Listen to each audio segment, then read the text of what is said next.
need to do some sort of pitch, as in just present your business for feedback. So that's why Sakshi is so important to us right now. And then looking forward to getting tips on how we can be better at, documenting and presenting our pitches. I'm going to be learning as well. And I just also want to remind us to complete the surveys. I think this is like the last thought session, although we're looking to do, I was telling Suki just now that we're looking to do financial modeling on the 15th. So if people can let us know if they can attend.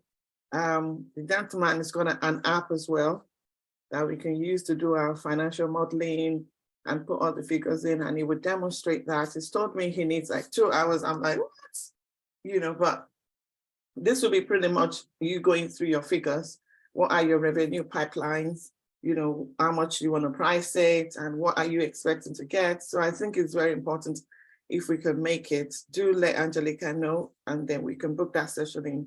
Otherwise, I think we're literally done, apart from the pitch next week. So thank you for staying through all the through this program. Like I said, right from the beginning, your feedback is very, very important to us. We're getting interest from different organizations, even my local council here. So, but they want to know how this one went, because we're like, this is a proof of concept. What were the feedback from the delegates and the experts as well? So it's very important that you share that with us, whether you want it anonymous or you want to say it's you, is also fine. Just give us something to go back with and tweak and improve, and keep the ones that you think is good. It's a learning process as well. So thank you so much. That's why I'm recording this for people that are not here. So if you can find time between now and the next meet, before we meet, to just do the surveys and get it in for us so we can start to do some learnings. We'll also do one-to-ones I will be speaking to all the founders one-to-one just to see, where else you need help, or, how you found this session out helpful, and what else, how else can we support you? Also, sorry, I'm still in your session, Sakshi. Also, no, interesting to hear. We also want you to know that it doesn't end here. So we would encourage you to join the community. We have a free plan, and that's more than good enough for what we're doing right now. So sign up on the website, and also don't feel like, because if you sign up and you continue with your project, we can showcase you, we can spotlight you. There's so much more support that we can give. And it also feels more inclusive that you didn't just pass through this process, you're actually one of us. So I want you to own that space, and also know that you have the community to support you. We'll be having another networking event on the 20th in Milton Keynes. I don't know if it's convenient for anyone to make it, because I know we're all really spread out. I'm actually looking forward to see Caramel, because I haven't seen you in person yet. So it looks like our mayor might be coming as well. So it's becoming really, really interesting at this point for female tech, the journey so far. And you people have made it worthwhile. And I want to use this opportunity to thank you. For every business, we all need each other. Yeah, as much as you think, oh, female tech is helping me, you're helping us as well. So it's like a mutual beneficial relationship. Without our members, we can't exist. And likewise, so if there's any business question, any business need that you need help with, do not hesitate to reach out. If I don't have the answers, I will signpost you to someone that's got the answers. We've got a fair bit of, not to, some network, and we can push things further for you. I think that is all I wanted to cover. So Raji, welcome. Complete your surveys. I like your energy, Karen. Complete your surveys, please, please, please. Very important. We need your feedback. Be brutal, be honest. If there's anything else you want to see, tell us. And if you know anyone that could benefit, it's pretty much very early stage. We're tweaking the curriculum right now because we've sent it to the council and the tech specialists are looking at it. They're going to give us feedback because we're looking at running something with them. So there are different things happening in the background as well, that if you would know anyone that would like to join or be interested, please do send them our way. So any questions, anything that we're not clear about? So we know next week we're pitching. You can create a slide. You can talk through it. I've had to freestyle my business and I'll just be like, well, I don't have a pitch deck, which is not really ideal, but you know, so whatever works best for you. But I think it'll be great if you have a pitch deck and just present it and get feedback, you know. So, all right, over to you. Let me make you co-host. If there's no question from me, remember myself and Angelica are there to help. She's actually unwell today, so she couldn't, in fact, for some days now.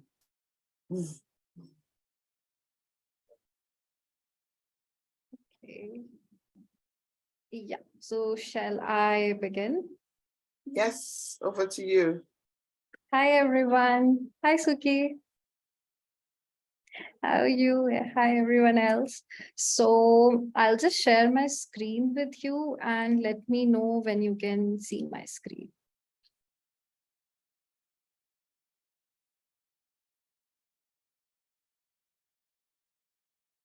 Can you see my screen? Yes. Okay. Okay, great. So today I wanted to start this presentation with saying that, you know, in UK, I was just going through the stats and there are 3.51 billion women who are contributing to the economy right now with just 1.8% funding. So don't think that you cannot be in the 1.8 or whatever the number is. Though in UK, it's much better than that. So you can definitely be in it. And you have already crossed a big milestone. Congratulations on being just the top 10% of UK's women who is starting the business and also getting into female techpreneur. Like really great congratulations for, you know, making that decision of taking the leap. It's not easy. It's really hard. So great one there. A little bit about me. So I founded Fiddle Illustrations. I'm founder of it. We are a pitch deck and presentation consultancy for startups. So when I was 8, I saw an interview with an entrepreneur, and at that moment I decided that I wanted to make a career in this field. But my parents wanted me to have a stable job and career. So I went through the college, did my CS, computer science engineering. After that, I thought now it's time to start something of my own. Until unless I figure something out, I wanted to make some cash, some extra cash. So I started making presentations for other entrepreneurs around me. And 1 year into it, and I couldn't crack it. It was frustrating, time consuming. I couldn't understand it. They didn't convert it at all. And like the biggest project we were doing was with a New York based company which was raising series A. Great team, ex Uber. They built Uber up.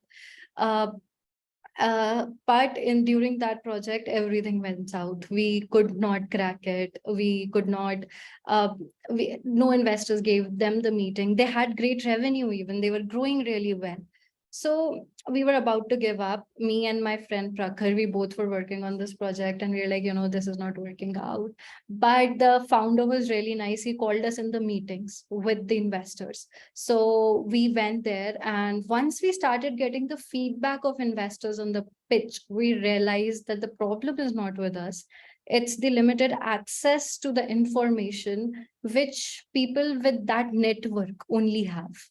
And it's not just us, but every founder who is going into fundraising for the first time is encountering the same problems again and again. Either you have the network, or you have the, or you go through the process and learn by it. Like you waste many investor meetings and a lot of things like that, and then you learn it, until unless maybe you run out of runway or things like that. So since then, Fiddle is collecting investor feedback on all the pitches we are doing. So we go into the investor meetings for all the companies, US, UK, and Sweden. and we do collect feedback for all our pitches. So today I'll share my experiences of failures and what worked out and what didn't work out, and eventually things do work out. So like what all happened like in that journey. So pitch deck is alone not, just a second, good if you don't understand the complete, if you don't understand where it fits into the fundraising process. So the quality of deal that you will get and the lead investor you will get depends on the level of preparedness and self belief you have. There's no other way around it. It's not how good your company is. Great companies can have bad deals and bad lead investors and messed up cap tables and all. If they don't streamline their fundraising process, after streamlining the process, the fundraising process, the second factor which will decide your valuation and your good deal would be a stunning story and a pitch deck. Now, how it affects your valuation, we'll discuss it in detail in other slides, but that is what a pitch deck do. It kind of uh, affects your valuation and the kind of deal you get and kind of people you onboard. The third primary factor is awareness of the key fundamentals. I know it sounds basic, but a lot of founders are not aware of the basic terms and they do get conned by investors. So how much aware you are about the fundraising process, post valuations, pre valuations, all of it, the better you can negotiate, put forward yourself. So it takes a lot of preparation before you actually go and pitch. Don't just send your decks. So today we'll just focus on the pitch deck part because all of it I think is already covered in your sessions. So I'll take care of the pitch deck part today. And we'll start with the fundamentals. We'll get all the fundamentals right out so we can get into the details and all the complicated part or interesting part. So the first and foremost thing is that you would need 3 decks. Don't think you'll need one deck. You'll need 3 decks. Prepare them in advance. One would be a teaser deck, another would be a meeting deck, and a third one would be an email deck. So a teaser deck is something which is 5 to 6 slides long. It is interest. It is just the purpose of it is to create excitement about about your startup, not to share too much about your business because it will get forwarded, and just to get another meeting. Or if investors ask, send me the detailed deck, then you send the other deck. But teaser deck is just a 5 slide short, just a short trailer of your movie. Then we have the meeting deck. Now, this deck is a very contentless, image heavy deck where you are talking a lot and content is less.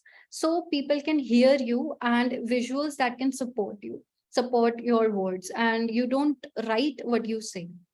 So that is the meeting deck. It can be 10 to 12 slides long, but it's the founder most of the time doing the talking and telling the story and doing everything. Then comes your email deck. This is the lengthiest deck. It would be a lot of slides, like 30 something. If you're a pre-seed, maybe less. It will have a lot of appendix slide. It will have a lot of data, secondary market data, primary market data, a lot of things.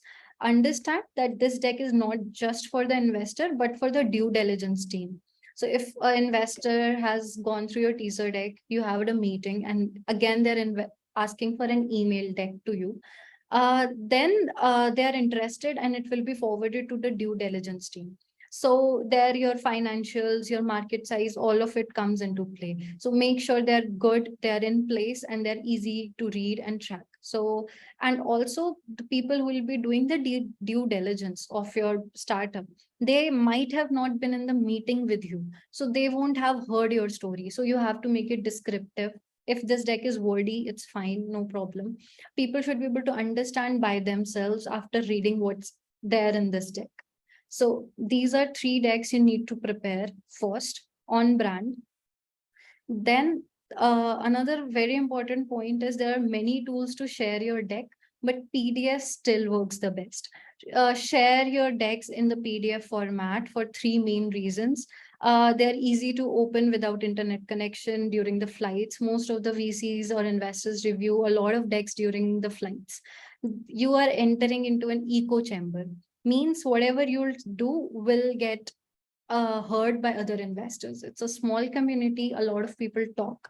So inevitably be prepared and make it work for you, not against you. It makes them uncomfortable when somebody is seeing how much time they spent on this slide. Are they discussing? Like once you've sent the deck and you're collecting the data, it is uncomfortable to share with other VCs.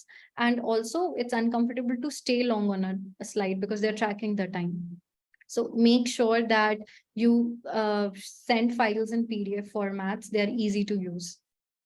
Then branding matters. VC eats with their eyes. On branded deck are much better than last minute decks. I have meetings with a lot of VC scouts who go through the decks once you apply, and I have seen them making fun, like showing me the deck and making fun. See what they have written. Like we can't read anything, we can't understand anything. So don't make your slides wordy. Make it big, make your text big so it is easily readable. 30-point size is good. Don't do anything less than that if you're sending it, because they're skimming through a lot of text. So make it less, make it good. And also these days VCs are investing into brands, your ability to build a brand. More than a company, can you build a brand? So it should reflect your ability to build brand. So that's about it. Now, also, again, the wordy slide. Less is more. Avoid wordy slides. So this is a company, UK-based company. We're doing a pitch deck. She sent us this deck, and we have to minimize everything to its essential self, which is very clear, concise, and understandable in a human way. Don't use titles like vision, concept. Tell a story in a human way, as if you're talking to somebody. If you want, I'll explain this in detail, but just make it in a form of conversation and not in throwing away text at somebody. No one is reading. So that is about it. Now, story part. So you might have heard till now in a lot of websites, lot of interviews, that story is important. But it took me 1.5 year to understand what does a story really means in a pitch deck sense, because there are a lot of slides there. So it's not one place you can tell a story. You are telling a lot of snippets of story which should combine together. So in this sense, what does a story really means? A narrative of your business, which is emotional, relatable, throughout connected in a very human way, in a conversational way, as if a founder is talking to the investor.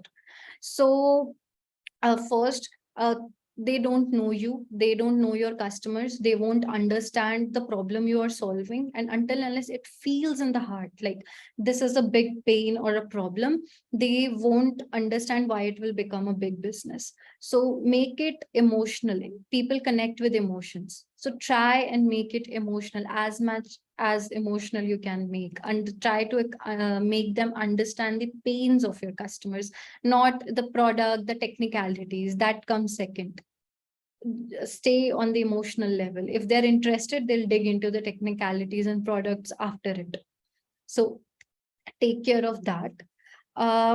Then how do you do that? What kind of stories work? Again, human, emotional, that is good. Now, short, there is one thing, short stories. So every sentence on the top should sound like a short story, the title of your slide. Make it legible. Legible means it should be heard and remembered, or read and remembered very easily. So if I say one line, it should stay in my mind. I should be able to repeat it again and again and again. So when I go to another investor, I'm able to talk it. So this is you making echo chambers work in your favor. You are giving them something they can talk about. And it sounds very obvious. So what do I mean by obvious? So this is how the market is working, but this is so frustrating. This is how it should work. So let's take an example of Airbnb. So this is how people are traveling right now, but why are they using those dirty hotels? Why can't people host in their homes? So why it sounds very obvious. When you change the market realities, it's complex. It's your jobs that you make it sound very obvious, natural fit. That is how humans should be working. Why aren't we working like this? Kind of that.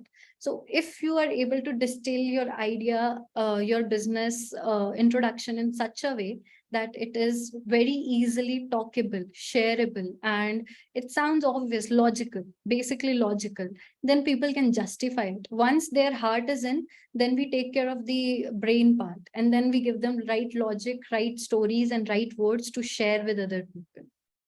And that is how it affects the valuation of your startup. So when you're a pre-seed or seed startup, there is no real valuation happening. Nobody knows what is the valuation of your company. So how much they'll invest for how much equity. The only parameter for valuation is how many investors are interested in your business. So VC worlds work like this. If Sequoia is interested in you, there would be another 5 other venture or small angels which will run at your company to invest and give you a 10 times better deal. So if you get the number of people that are coming and showing interest in your deck, in your company, that is how your valuation is dictating. Also, if at the same time, suppose you are going to an investor and he hears or she hears from somebody about your company, and suddenly there's another person comes and talks about it. Now they want this deal. Now they want to invest in you. So that is what this echo chamber effect and the story is. So that is what we have to do. Now let's learn how to get this, how to, like, a lot of about stories are good, but how do we actually come to a point where we can write these stories? So there's a process to it, which we have find out. There's still a lot of fits needed, but for pre-seed and seed, it works really well. When it comes to series 8 changes. So first, never open your PowerPoint. Never start your deck with PowerPoint. And third, and like the thing is that the first instinct is to go out on internet and check other decks and see how others have built the deck and see the examples and how it is working. So don't do that. It will confuse the hell out of you and you will lose faith in yourself, in your idea. So don't run to see other decks on internet. This is not the right time. First, just get yourself a pen and paper. Be very, very honest with you about your flaws and your strengths, and start identifying your strengths, your real good strength. So something like you have a community of this many people, that is your strength. Your ideal customers, you already have a community. Your strength is you have spent 15 years working in the same industry you're going to build. That is your strength. Your team members have worked. You are starting a pet shop, a pet selling, safe pet selling shop. I think someone is. So what we can do is, you have experience in marketplace, building marketplaces, then it's your advantage. So what is your unfair advantage over everything else? Your team, your identify and list them down. Then identify which are the most exciting ones from an investor point of view, which will excite you or make you remember you worked with Google on some really cool project, or what is the most exciting part of your life or your startup till now. So order your strength in the exciting format. What is more exciting? You have year over year growth, you have revenue, you have customers, you have demand, you have Google Forms, whatever you have. Whatever is the most exciting thing about your business, put that at the top.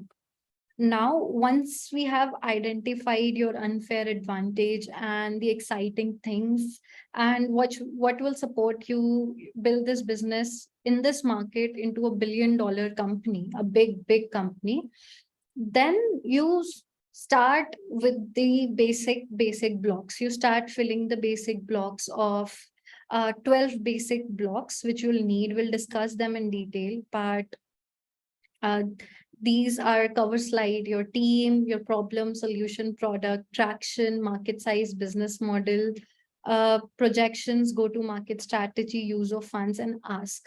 I'll share this slide with you afterwards so that you can refer it. Like, oh, all this presentation is for you. So I'll share it afterwards with Bucky, and Bucky can share it with everybody else.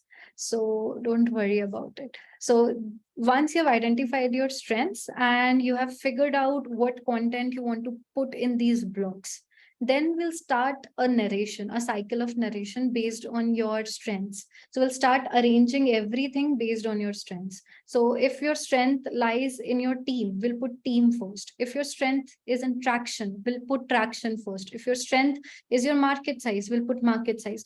Product, we'll put product first, and then we'll build the story, the flow of story according to it, according to your strength. We'll put the exciting parts at first, and then we'll put the less exciting ones or more uncomfortable parts in the bottom. It's important to include those.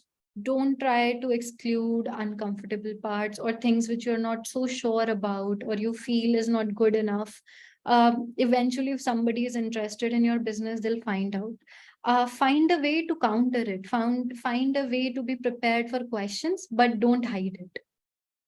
Once you're found to be a little bit of dishonest, you lose your reputation. And now that echo chamber is happening, one person loses interest, everybody else loses interest. So you want to make this in your favor. So make sure you include everything comfortable or uncomfortable which is required. So that is one thing. Okay. Now, again, I covered this one. So order of your slide must depend on your strengths, starting from the most exciting one to least. If you're a pre-seed company or a seed company who don't have a revenue yet or have a product yet, then the ideal order is to put the team first, just after the cover slide. And so these two things are primary focus of an investor. They want to understand the team and market size. Products will pivot, everything can change. If team is a fit to build something in this market, they might get their revenue back. So these two things you really want to nail and understand really well. Then we'll understand each and every section in detail. So I'll cover as much as I can in this time, and rest what we will do, I'll share the deck with you and you can refer it. And if you have any queries, you can come and ask me. So let's get into the section and let's start with the cover slide. So what is the purpose of your cover slide? Every slide, every piece, it's a real estate and don't waste it. Every piece is important. Don't waste any space. Don't think this might also be important, I might keep this. No, just keep the most important and exciting things about your business. Out of 5 good things, if you think only 2 are exciting, keep these 2. About the cover slide. Now, in one line, you want to tell an investor or a person what this business is about, who are you doing it for, and who are you. These 3 key pieces of information must be conveyed in one line. Also, don't make it vague. Don't use industry jargons and vague terms. Transformative technology, transformation, and things like that. Don't use that. Be very specific. What are you doing? Because first, they have turned immune to those words. They're hearing them again and again and again. Third thing is it doesn't click anything in mind. It doesn't click any picture in my mind. So if you say a noun, a word, a image, a pen, something, it clicks a picture in my mind and I can remember it. So make it very descriptive, simple, easy, and make sure to cover all 3 information. Now, so this is again a project of M and Drew. The right balance is a cup away. I don't understand what M and Drew is. I don't understand anything about it. By reading the cover slide, I'm not interested. I might chuck it and I'll hop on to the next deck. Introducing flexible and hybrid space for ambitious parents with toddlers. Now it is a big problem. a flexible and hybrid space, somebody who has worked in this field, an investor who would know its potential, and who are the customers. What are you doing for whom? Ambitious parents with toddlers, they are paying customers with kids. So that is what, that is how you want to be descriptive. Coming to the problem slide, a lot of people think that you will tell this is a big problem, this many people are suffering from this problem. It won't click anything, it won't turn any heads, because there are a lot of problems in this world and happening simultaneously. What makes your perspective different on it? That is what you want to convey as a founder, as a startup. What is your take on that problem? So the main purpose of it is telling I or you have identified a burning pain which is felt by various peoples and communities and industries which you understand. You have identified a proper pain, a problem which only you can solve. So that is what we want to convey. We don't want to tell the market realities. So general vague market realities like this many people are suffering from this problem, this many people are having this won't work. uh, there you have to, just a second.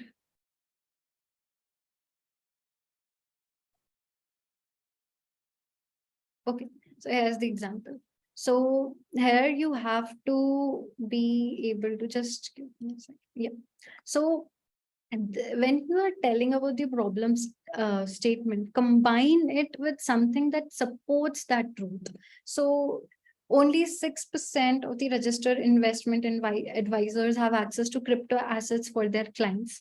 Now, this is a market reality which says, yes, this thing is happening. But what tells me that there is a demand? Like, but there are 86% of clients who are asking to invest in crypto assets. So this tells me, the first part tells me this is happening, but people want something else. This is one way of telling a problem. You want to support your claims and truth with a strong demand, a proof that the problem exists. Either you have figured it out with your personal story, you have went through it yourself, like I went through the pitch deck problem myself, or you have identified something else, or your product has shown a good demand, something like that. So that is one thing about it. Then about the solution slide. Okay, now don't tell vague terms, be very precise, be very clear, and make sure that your solution is a fit to the problem you just described. So there's this big problem founders do, that they say a problem is something, and but they introduce their product as a solution and they don't tell what would be the ideal solution for this specific problem. So if somebody is stressed, somebody is suffering, somebody is going through anxiety, then you will say that we'll provide them a safe space, we'll stress free zone. That is the solution. And then the extended version of your solution is the product. So then we introduce the product. Now it is very important, even if you don't have the product, to show the product. Go for mock-ups, go for designs, just the designs. It gives the person, investor, a view inside your brain, your thought process, and how the product will look in the hands of people. Yeah. So make sure you have product, you show something. So I have worked on fundraisers, very specifically a company called Reva, from pre-seed to Series C. And when they started out, they did not have any product. In their pre-seed level, they didn't have a product, but they successfully raised seeds, not just pre-seed, seed without any product. They were successfully able to raise without product, without traction, just based on their own credibility and a good sense of business. So your thought process should be very clear about what are you going to build. So if your thought process is clear, you're able to talk about your business, you know how your product will look, who are your customers, then you can raise and excite people to be a part with you on this journey without a product. make sure you include your product. So that is one key important thing. Then there's this why now slide. So make sure you use it really, really well. Don't waste it. Don't say that this is happening in the market, that is happening in the market, or completely skip it. Don't do it. uh, you are thinking about the product, you are thinking about the business, you are thinking about the execution. Investors are spending their whole time on on the on a bird's eye level of view. So they are going through market realities and things, and what is happening in the market, what the other entrepreneurs are building and things like that. So the best entrepreneurs are able to teach investors about the market. If you are able to tell something about the market realities which they are not aware about on the ground level, only you know what is happening with your customers, with your tribe. If you're able to teach them something about a trend or about what is happening in the market and why are you changing it at this time, that is a great founder with a great timing, great why now slide.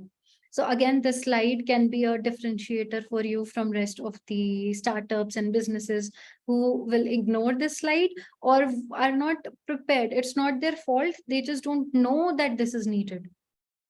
So this is your chance to connect from an investor on this level, on their level, where they are thinking. This is where you might start your conversation. One tip, don't disclose too much to investors until unless you know they have the decision making power to write a check. In the initial processes, you'll meet a lot of venture scouts whose job is to verify you and send it to you, a venture partner. So venture scouts can't really write the check or commit money to you. So don't disclose too much to them about your business or about the realities of market, what is happening. There's a chance that that information may be passed down to other entrepreneurs or your competitors or your rivals in the same field. So avoid talking, understand who are you talking to and do they have the capability to write a check to you, and if they're genuinely interested in your idea. From the questions you'll understand. If it's just about how will you your competitors, what are you building and how are you doing it, stay away. Don't discuss it until unless you are sure that this person is genuinely interested. So don't reveal too much. Also don't reveal this in until unless it's really something amazing, like AI trend is happening. So if it's AI, include why now in your teaser deck. But if it's something else, don't include it in your teaser deck, or nor include it either in the your presenting deck or the email deck. In teaser deck it will circulate, so make be aware that that deck is going will also go into your competitor's hand too. So make sure about it. Then there comes this traction and milestone slide. So I'm assuming all the founders here are pre-seed and seed founders, might not be having much attraction. So you can replace this with the milestone slide where you will play right how what key milestones you're gonna achieve once you get this money. So how this business will grow after you get your first check. Now building a website is not a milestone. Getting these are not the milestones. Building a website, uh, onboarding people. The real milestone would be I am going to acquire this many customers in this much of time. That is how in next 3 months I'll acquire this many customers. In 7 or 8 months, I'm going to raise maybe another round because we'll reach till this uh, a milestone, and then there from there on we'll develop this product into further. But mostly it should be about acquisition, how you're going to acquire. If hiring you want to include, then include very major hires like co-founders, a VP, or some special technical person which you are not able to afford because of money. So if money plays a role in that kind of thing, then only include it in the milestone slide. And if you have traction, then include it. It's a really amazing thing. Make sure it's going up. traction. So more than your current traction, what matters it is the potential of growth. What they're betting on is the potential of your growth. So if you can't show that every month we are growing by 10% or 20% or 30%, then you might want to hold for some time until unless you build that kind of traction. If you have traction, then you should grow it. If it's not, then it's fine. And if you don't have traction, then you can also have customer surveys, which you can include in your deck, a simple Google form. So most of you will be talking to customers. Just make sure you record it, and you record it in a way that not just are you interested in the product, you don't ask vague questions, you ask specific questions. How much will you be paying? Will you pay this much for this type of product? Will you be willing to spend this much time on this product? Or how it will solve your, how will you feel if this product will be built very good, excellent, how? So this a very measurable unit. If that is your customer survey, then include it. If you have any specific partnerships or advisors on board, if you are Techstars, or if you had somebody really amazing on boarded, include that in your milestones. Or you're planning to apply to YC or any other place, then include it in your milestone. Then it makes sense to be in the milestones, and also declare it. Or if you're planning to build a content creation, or if you're planning to acquire customers by content creation, then include it, this many posts or this much volume will get by this time. This is how we are planning to grow. So that is what your traction and milestone slide, any one of it will cover. Then there is business model slide, and it is, don't include anything in this slide, literally anything, but just one thing: how you will make money. Nothing else, no blurb, no side text, nothing. How you will make money, how much you gonna charge, simply how much you'll charge for your product or services. Don't tell that this much revenue, this much growth. Business model simply says, I will make a monthly subscription, I'll take monthly subscription of $40, 50, I'll take this much of traction fees, or I'll generate revenue through economic sales. How will you make money, and how much will you make? Like these two things, how and how much. That is business model slide, and keep it clean, don't include anything else. And generally, after business model slide, you would want to include a market size slide. So it gives a clear idea, and it should add up that how big this company can be. So if for a product you're charging this much and you're saying this is my market size, then if I add both two, I should get a good number which you're projecting. You are saying it's a 1 billion market. If this service I sell to 2 billion people, it should add up to your projections. So numbers should make sense. Make sure you don't make errors there. It is very important. Market size slide is very important slide. It is not random numbers you pick from Google surveys and reports that this is this big market. No, it is not. This market is growing year over year this much. You may include it in one line, but that cannot be the primary focus of your market.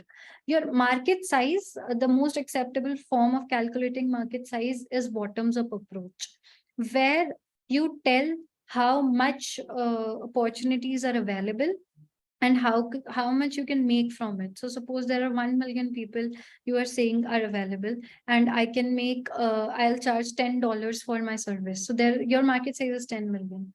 Market size is you. It's not how much market is there, it's how much big you can get in that market, how much exactly you are thinking to acquire. And three key metrics in it: total available market, that is the largest view. So that would be if you launch 4 or 5 features of your business which you're planning. You have say you think down the line in 5 years or 10 years, I'll launch seven features for these 3 types of customers. Then what is the potential of this company to make money?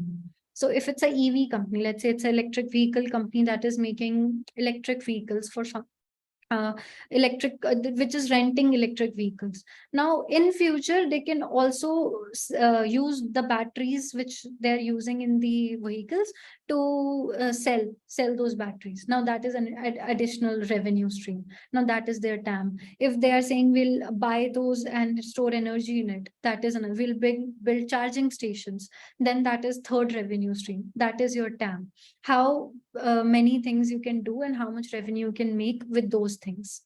Your SAM, serviceable available market, is next 3 to 4 years. How much you gonna acquire from this feature alone, which you are making right now, from the product which you're making right now.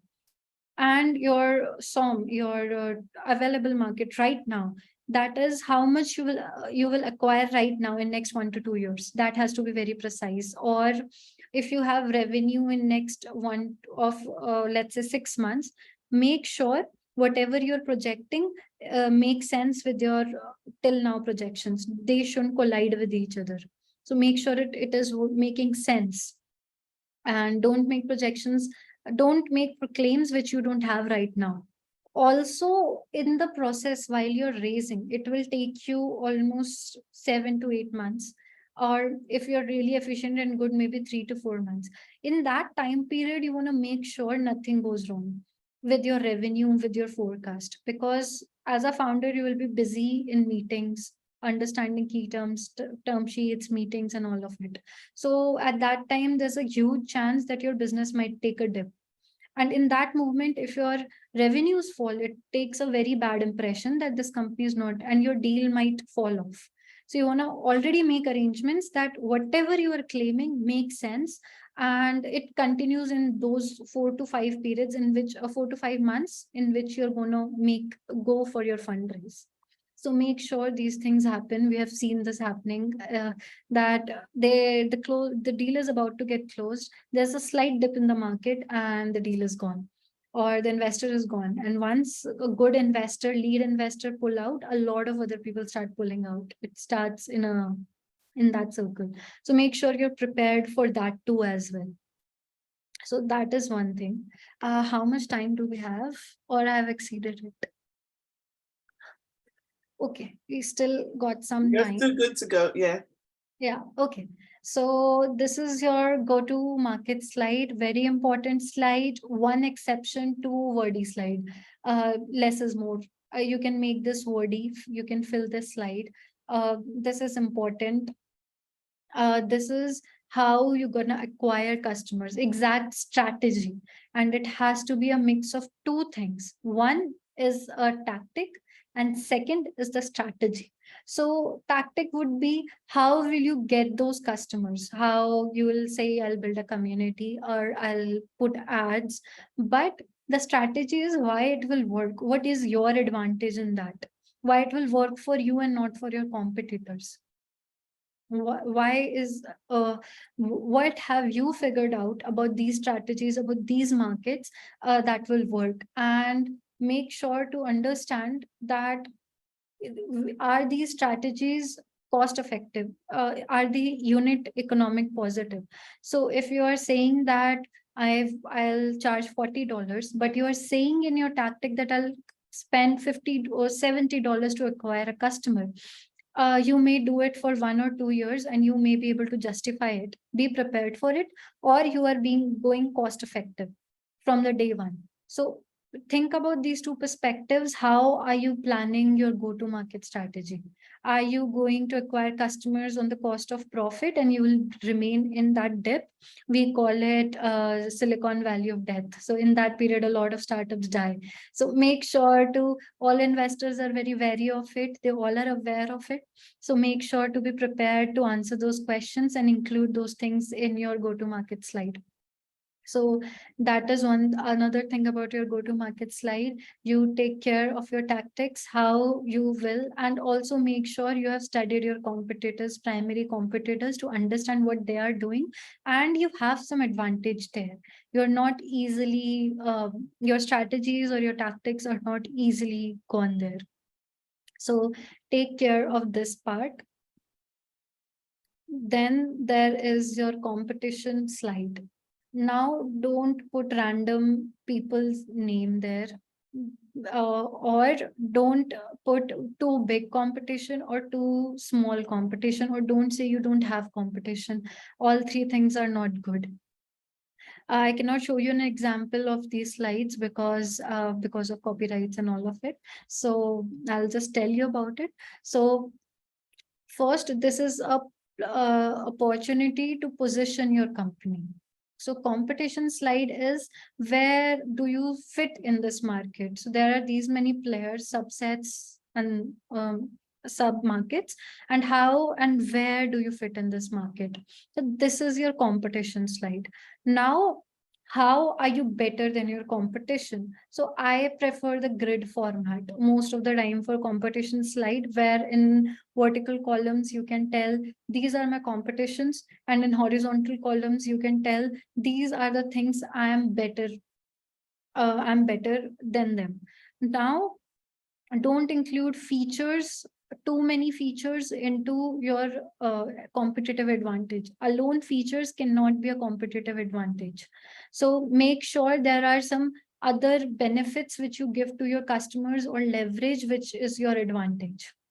So you are giving extra good customer service, or something like that. You have a better support system. You are in a better location to serve. You're cost effective. You have 10x better price. Your benefits should be really, really big compared to your competitions, that people will automatically come to your product. Even if it's a bad product, even it's a crappy product, people will come and buy because pain is big. So don't tell that I'll just do it slightly better, I'll do it even, and don't lose confidence. Even having a very way better UX and UI is a competitive advantage. So for front raised 24 millions in their seed round, just based on one primary factor, which was better UX and UI design. So if you're improving a thing in an industry with 10x, 20x advantage, then it is advantage, big or small. Don't take me wrong in that sense, but it should be huge. The difference of at least 3 to 4 things which you are doing should be huge than your competitors. So include that type of competition and benefits in your competition slide. uh, Keep an eye on your competitors, that they are not shutting down, they are not in losses. Don't include these type of companies who are having bad investors. While approaching to investors, if you can somehow figure out who are the investors of these companies, don't go to those investors. If they're investing in you and your rival, then there's a huge chance throughout the time that your informations, sensitive informations, will be interchanged. And in big VC firms, if they ask you to take a meeting with another founder in the same industry, try and avoid it, or be upfront about it. Because even if they're nice, even if they're good, if so you take a meeting with another founder, VC want a better perspective, they will not say good thing about you. They'll not say, yeah, go invest in it, because potentially you are a rival to them. Or they'll say, no, I'll build this in next 2 years, just invest in me. So don't take meetings with other founders until unless they are from another space, totally different space, or building totally different things. Respectfully deny it, deny those kinds of meeting. So that is one thing. Most crucial slide for you guys would be a team slide. Why you are the best person or team to build this slide. What is your competitive advantage? What I do in my decks, this is not my deck, this is just an example, random example from internet. I make sure to highlight the basic first primary advantage of this team at the top line in the heading itself. What gives you an advantage over anybody else to build this? Do you have better production operations? You have better sourcing of materials? What is your advantage over to build to stand in this market for next 5 years? You and your team. Also your experience matters, but more than big logos make, so there's a blend in when you write team slide.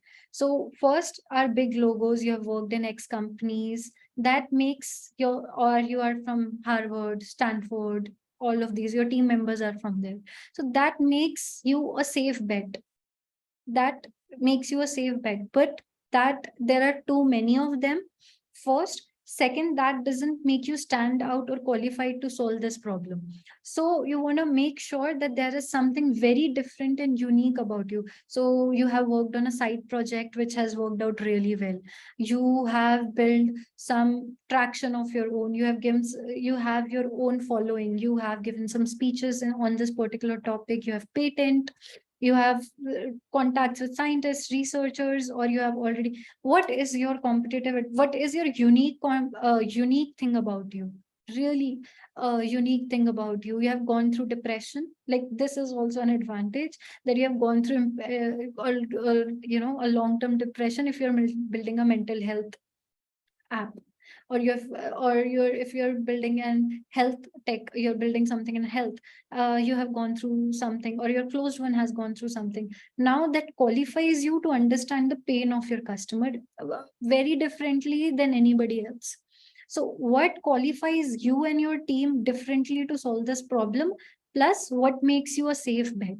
So your experience kind of make everything safe, and your extra things make you overqualified or makes you stand out. So make sure you make a blend of these two things. If you're a solo founder and you don't have a teammate right till now, what you want to do is, you want to tell, I'm a solo founder, these are the people I'll need, these are the people I have identified, key profiles. Either money is stopping me to stopping them to come, if you already have intent from them that they have family, they have obligation, they cannot come and join you until unless I pay them this much at least.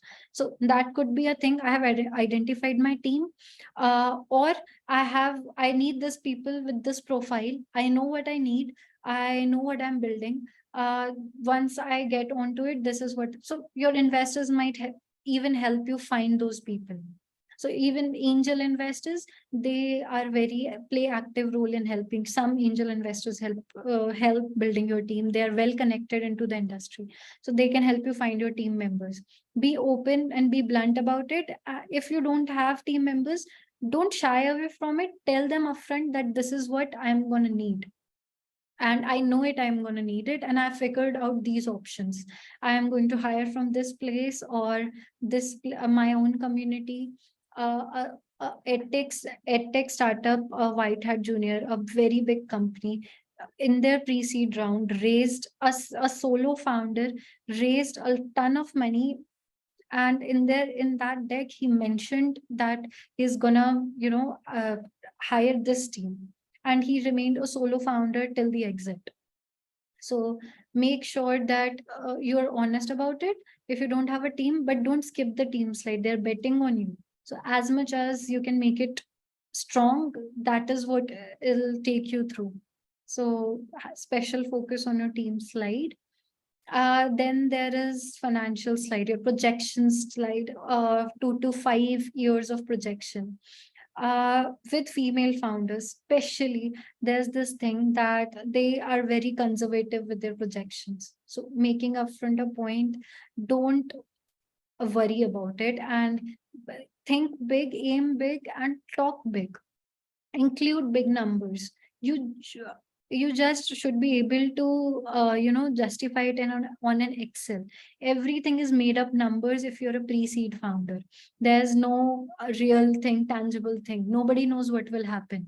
But there's this saying in VC, if you can't make numbers up, how will you achieve those? So first make them big. Don't be scared, but also be honest if you can achieve it or not. Uh, the bad things or the not good things are, I am thinking to acquire 1% of the market. That is not a good strategy or good financial slide. That was my market size. If I get 1% of it, I'll make 1 billion. That never works out. Or 10% of the market. Even if I get 10%, I'll make this huge company. this doesn't work out. Have a good plan to disrupt the market. They are betting on disruption. They want a company which can aim this big, which can disrupt the market.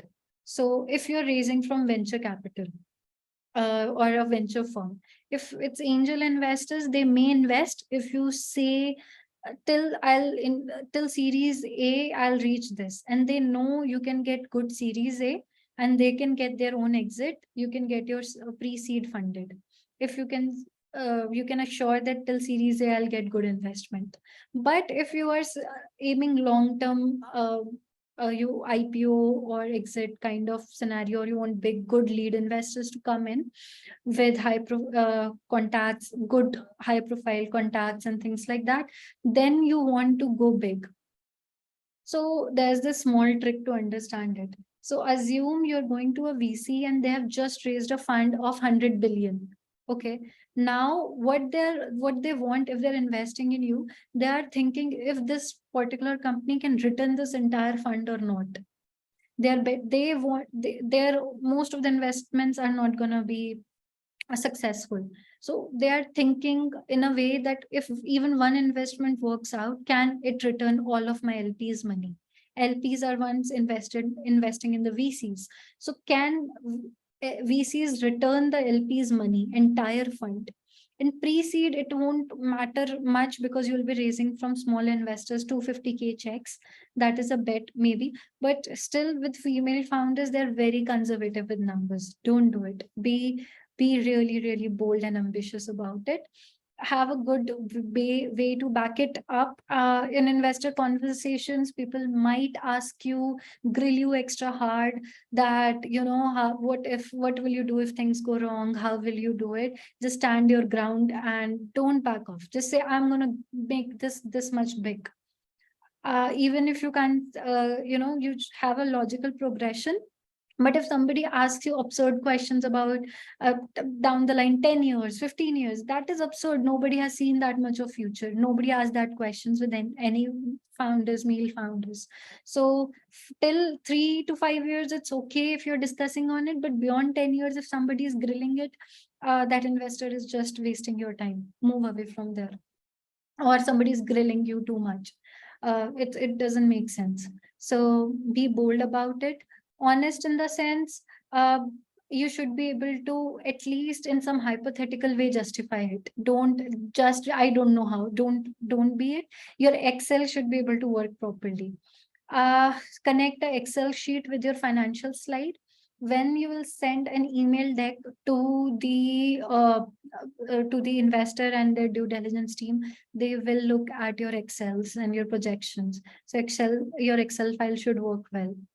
Your projections should add up. Make sure there are no errors in it. So that is one thing about it. The ask slide, a very important slide. Don't be like, I won't put a ask on it right now, let VCs decide it. Don't do it. Put a proper ask, how much you will need. If you don't have a ask slide, they won't respond to you. Most probably no investor will respond. In rare cases, if there's something very promising, they may, but in generally they don't. When you're making an ask, don't make an ask, give me this money. Remember, you are selling a piece of company to them. So it should be other way around, that this is an opportunity to you. So turn it in that way. So a good example, we are going to allocate 40% 40% to marketing and 20% to operations, versus we'll raise $650K to acquire 70,000 new paying customers to generate 400K annual recurring revenue. Now they can see the picture of the future.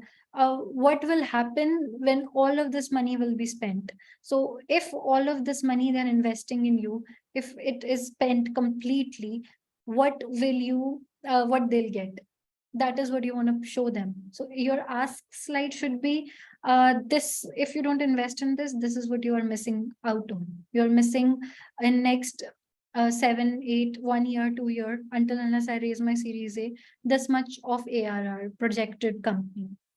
So make it a strong, proposition. So that is what you want to include in your ask slide. Yeah, that's about it. I think we have covered all the things. A few things I would say to take care of in this whole fundraising scenario is read the term sheets really well before you go into the actual fundraising. There are a lot of terms which are used conversely, and as a new founder, you might not be able to understand the difference. A very thing which so with happened with me very initially was I didn't understood in first 6 months I didn't understand the meaning of post money valuation and pre money valuation. So investors, when they are talking in terms of post money valuations, and but they're in so if it's 10 million post money valuation of your company, and then they invest in your company, then your company's real actual valuation will be 8 million. It will reduce by 2 million. I cannot cover that whole concept here, but you may want to check it out. It is an important thing. Luckily, we turned down that investment at that time, and we didn't took that investment, but it would be a major problem, and it happens with a lot of founders. So make sure you read the term sheet, all the boring terms when you're building interesting products. Nobody wants to do the legal work. It's very annoying, it's very boring. I hated it, and every founder I know who is into product building hates it. Read those boring terms, read those uh, terms, hire a good lawyer. Fundraising is expensive. It's very expensive. Make sure to cover those charges. Until unless you don't get the funding, it won't get covered. VCs don't pay for your fundraising. Hiring a good lawyer, developing everything is expensive. So be prepared for it from financial point of view, and play around with your cap tables. That last thing, there's this cap table structure thing. Play with it in a sense. Once you're fundraising, make sure you make the scenarios. If this investor comes in, what how my cap table will look like. If I hire one more person, how will the cap table look like, what the stock options will look like. Because once you get pre-seed investors and series A investors are coming in after some time, your cap table becomes a mess. And as a founder, you won't imagine how less equity you hold. It doesn't seem clear when you're raising and a lot of people coming in. You don't really understand the real dilution happening, because you're giving stock options, your employees, and all of this happening simultaneously. So make sure you have a Excel, a very basic Excel, where you're just trying to figure out how the cap table will look like if somebody comes in or somebody goes out. If somebody buys out somebody else's equity or shares, how things will work out for you and your co-founders. At the end, founders are the one who are most diluted. So you make sure that you're taking a note on what is there for you after all of this is happening from the start. So these would be, my things. I don't know, I took too much time or it's fine. If you have questions, I'm happy to answer.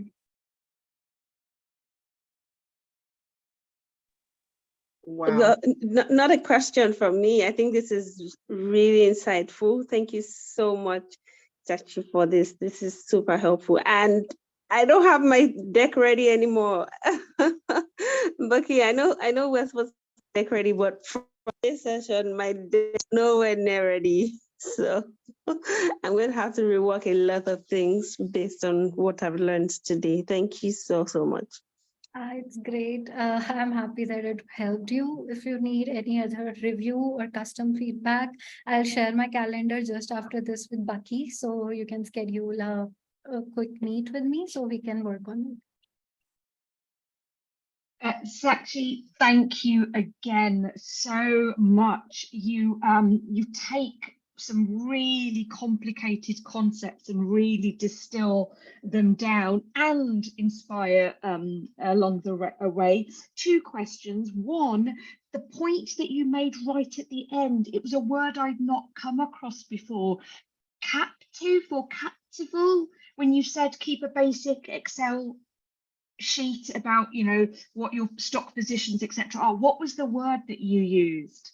Okay, so your cap table is once you get the investors or somebody on board, how your company's board look like. So you'll get advisors on board, you'll get board members. Initial lead investors will take the seat of board, your company's board, and they'll have the decision making, good amount of decision making power in your company. So first you want to make sure who gets that and how much they get that.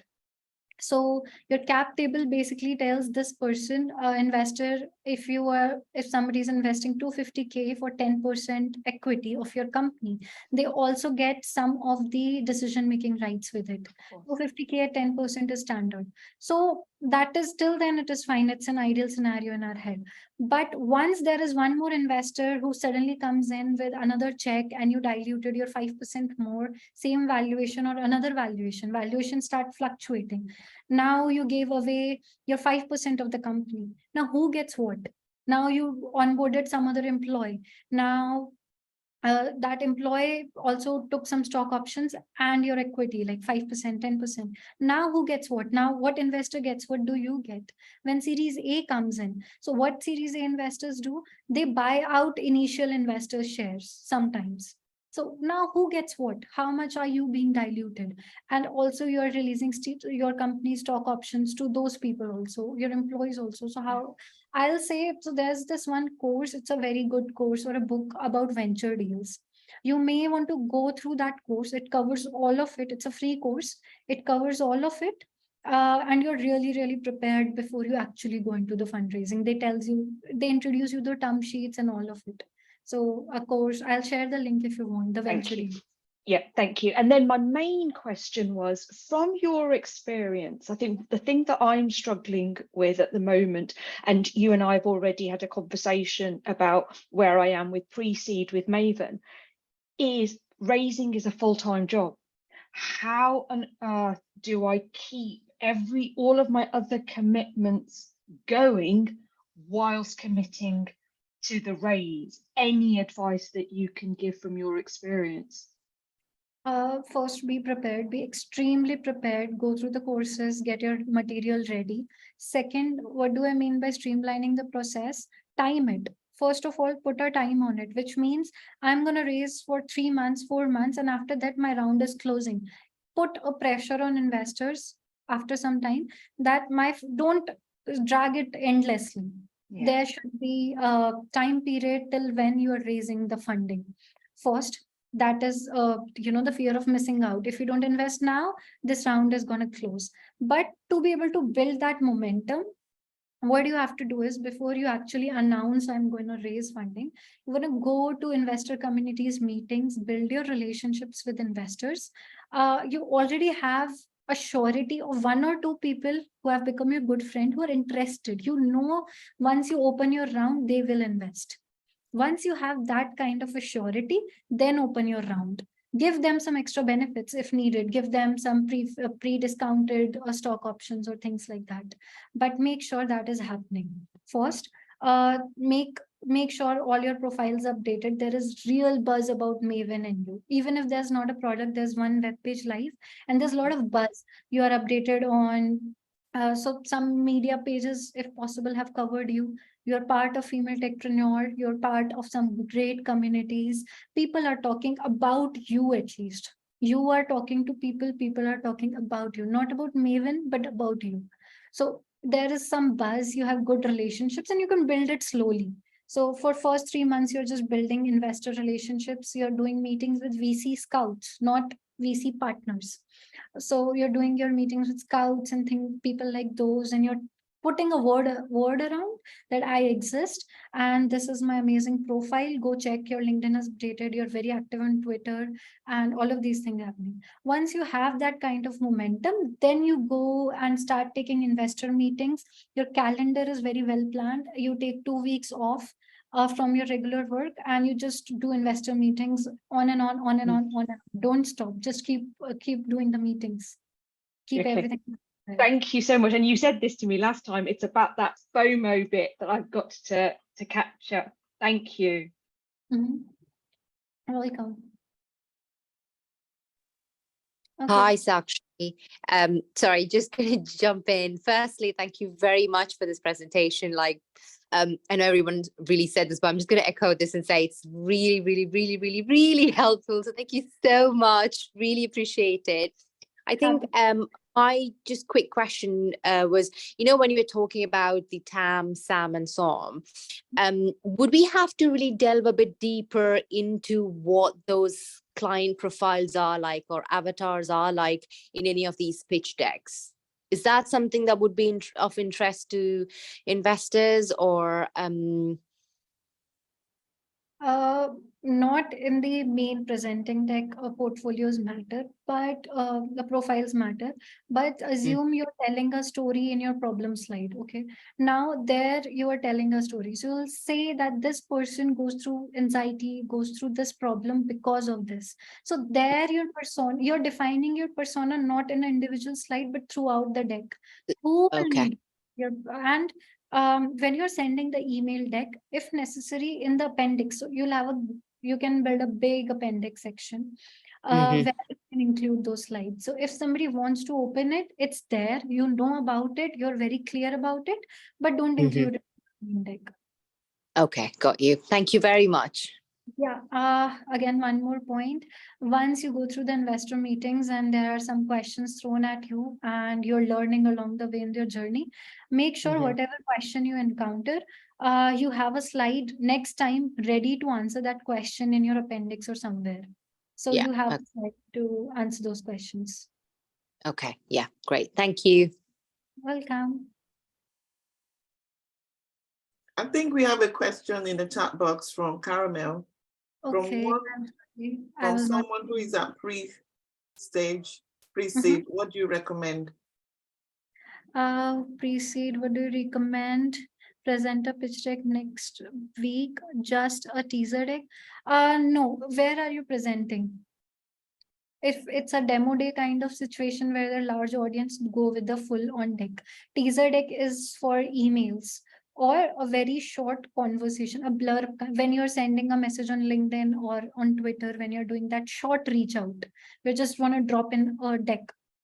Then if it's a full-fledged meeting, a demo day kind of scenario, then go with the presenting deck where you'll present a lot more things. Teaser deck has a purpose of a cold kind of reach out scenario or a very pre-introduction where you're saying, I'm not raising right now. I may raise in next 3 or 4 months. Have a look at my company. And that when you're building the momentum, then the teaser deck is more important, or you don't yourself have the complete details. I hope I answered your question, Caramel. Is there anything else?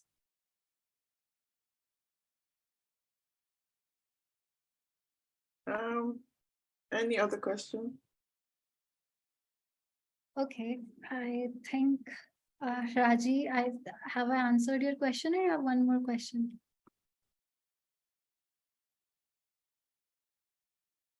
Oh, Uh, sorry. Yes, you have. I'll lower my hand. Okay, yeah. Okay, then I think we are done. I can stop sharing my screen.